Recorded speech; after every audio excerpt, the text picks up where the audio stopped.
ગુજરાત જ નહીં, ભારત જ નહીં, સમગ્ર વિશ્વમાં જેના પડઘા પડે એવી કરુણ કરપીણ દુર્ઘટના વિમાની અકસ્માતની ફ્લાઇટ 171 એર ઇન્ડિયાની અમદાવાદ ખાતે થઈ. પણ મિત્રો, આ વિડીયો હું બનાવી રહ્યો છું એક જુદા કારણથી. સામાન્ય સંજોગોની અંદર આપણને જે ભણવામાં આવે એવી વસ્તુઓ શીખવામાં મને બહુ રસ પડતો પહેલેથી. અને આ વિડીયો કોઈ એરોનોટિકલ એન્જિનિયરિંગના જ સ્ટુડન્ટ્સ જોવાના છે એવું તો નથી, સામાન્ય માણસ જોવાનો છે. એને ધ્યાનમાં રાખીને કેટલીક સામાન્ય વિગતો, જે સૌથી બધાના મોટો સવાલ છે કે કેવી રીતે આપણે એમ તૂટી પડે, તો કેવી રીતે તૂટી પડે એના માટે કેવી રીતે ઉડે એ જાણવું પડે.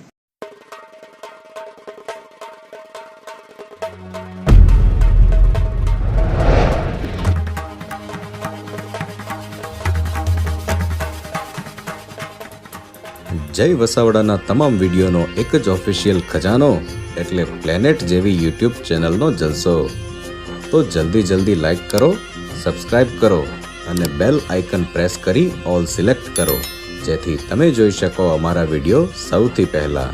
અમદાવાદના કાળબુખા ગોઝારા અકસ્માતમાં જે પ્લેન ક્રેશ થયું અને આસમાનમાંથી રીતસર સ્મશાન બની ગયું, એના માટે સંવેદનાઓ હોય, પ્રાર્થનાઓ હોય, પણ એની સાથે રાબેતા મુજબ દરેક વખતે ગપ્પાની ફેક્ટરીઓ આપણે ત્યાં ધમધમવા માંડે છે, જેમાં સેબોટેજ, કાવતરા, કોન્સ્પિરસી થિયરી, એના નિષ્ણાતો અચાનક પેદા થઈ જાય છે રાતોરાત. એવું થયું.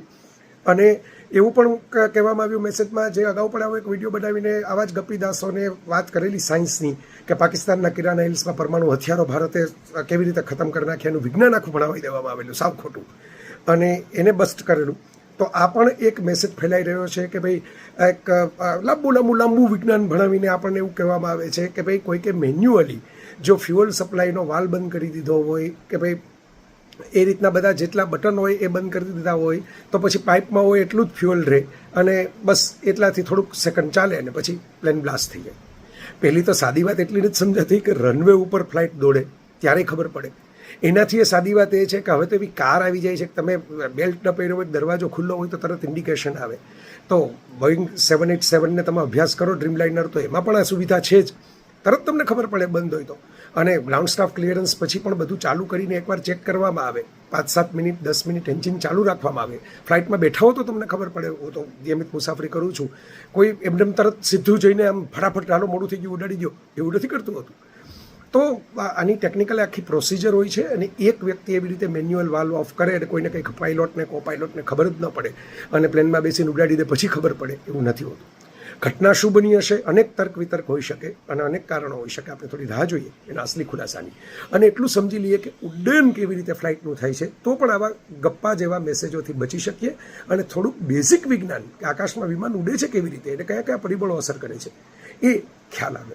ગુજરાત જ નહીં, ભારત જ નહીં, સમગ્ર વિશ્વમાં જેના પડઘા પડે એવી કરુણ કરપીણ દુર્ઘટના વિમાની અકસ્માતની ફ્લાઇટ 171 એર ઇન્ડિયાની અમદાવાદ ખાતે થઈ.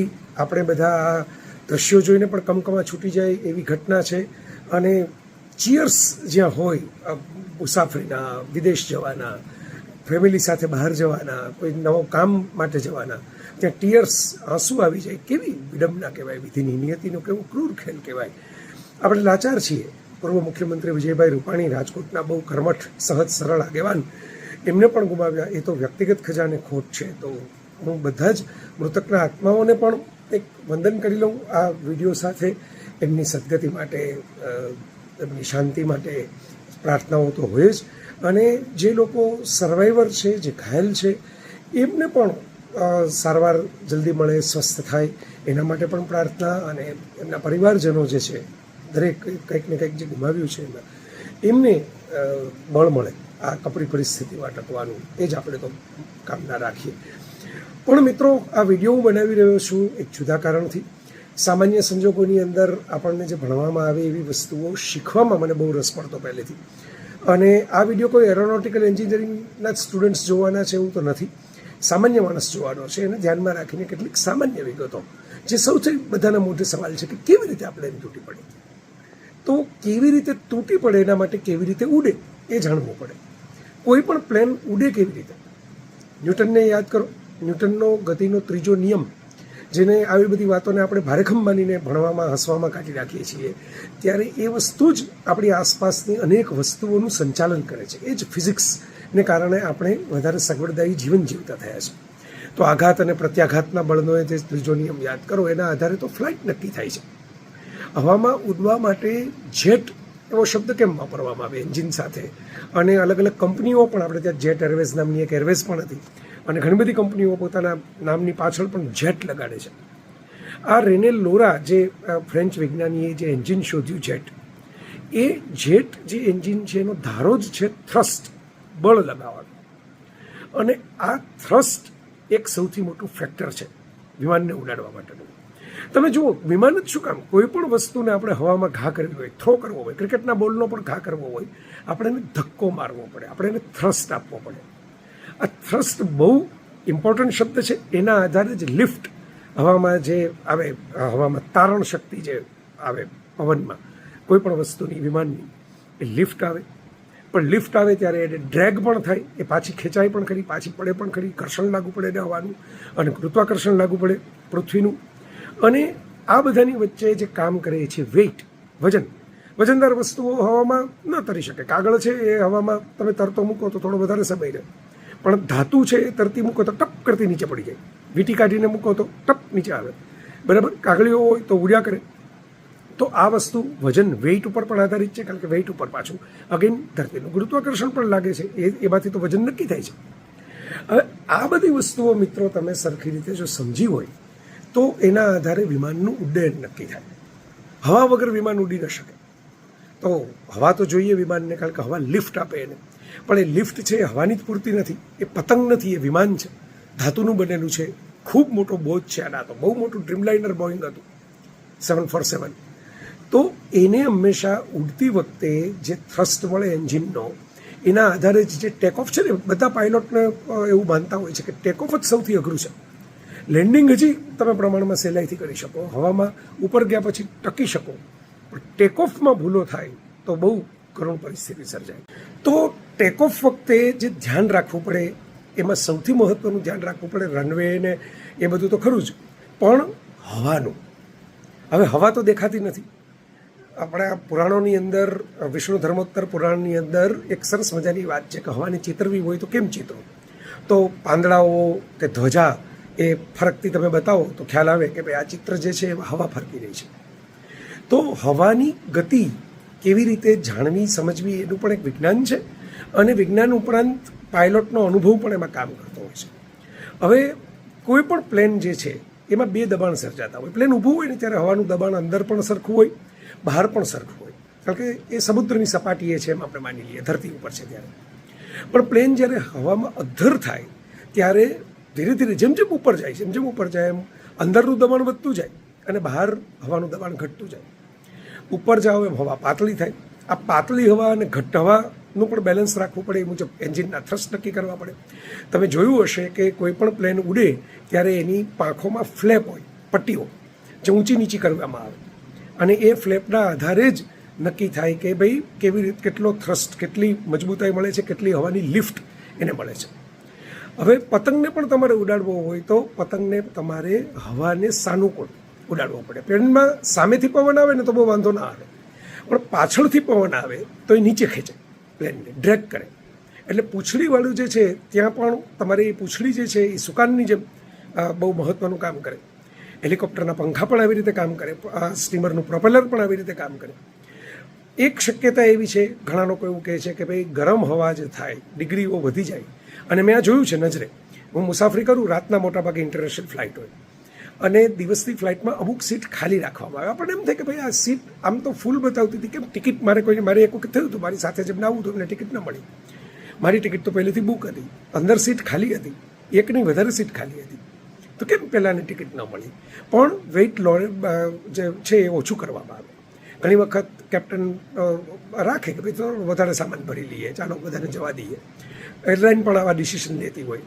પણ મોટાભાગે આ સાયન્સ છે કે જેમ હવાની ડિગ્રી જે છે, તાપમાનની ડિગ્રી વધે એમ હવા પાતળી થાય ઘટ્ટમાંથી, અને ગરમ હવા જે હોય એને ધ્યાનમાં રાખીને દિવસના ભાગમાં લોડ થોડો ઓછો કરવાનો હોય. આ એક સાયન્ટિફિક રીઝન મગજમાં રાખજો, બરાબર. હવે આ રીઝનની સાથે જ જોડાયેલી એક વાત છે કે ભાઈ હવા ઉપરથી આવતી હોય એ બે ભાગમાં વહેંચાય, આગળથી આવતો, સામેથી આવતો પવન અને પાછળથી લાગતો પવન. એમાં જો કંઈક ગણતરીમાં ગડબડ થઈ, હવે આ ફ્લાઇટની અંદર શું થયું તો આપણે જાણતા નથી, એ જાણવા મળશે. આપણે કંઈ ઉતાવળ કરીને કોઈ કૂદકા મારવા નથી કન્ક્લુઝનના. બીજી શક્યતા બર્ડ હિટની છે કે પક્ષીઓ માટે આમ તો તૈયાર કરવામાં આવતા હોય છે એન્જિનને, ક્રેશ ટેસ્ટ જેમ કારમાં કરવામાં આવે એમ, પણ એકસાથે 2 બર્ડ હિટ થાય એવું બનેલું છે. પણ એવું તો અમદાવાદમાં કંઈ વાતાવરણ દેખાયું નહીં, અથવા તો એવું જ લાગે તો એરપોર્ટ ઉપર પણ જોવા મળે, તો એ શક્યતા ઓછી છે. ડ્યુઅલ એન્જિન ફેલ્યોર બોઈંગના ડ્રીમલાઇનર જેવા વિમાનમાં થાય, બહુ પાતળી શક્યતા છે, પણ થયું.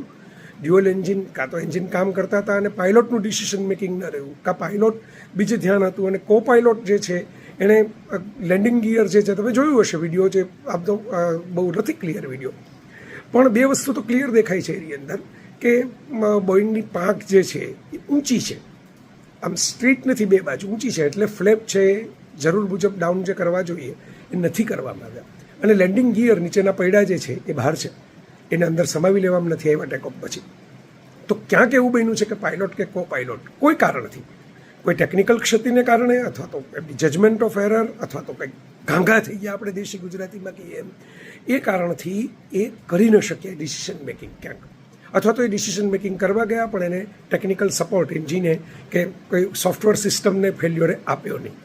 આ રિફર્બિશ થયેલું હતું વિમાન, આમ તો ઘણું જૂનું હતું, અને બોઈંગ કંપનીના પોતાના પણ ઘણા ખેલ ચાલે છે, ઘણી મુશ્કેલીઓમાં એની સામે કેસ પણ થયા છે, ઘણા બધા ક્રેશ તમે જોયા હશે છેલ્લા વર્ષોમાં થાય છે, બોઈંગ વધારે થાય છે.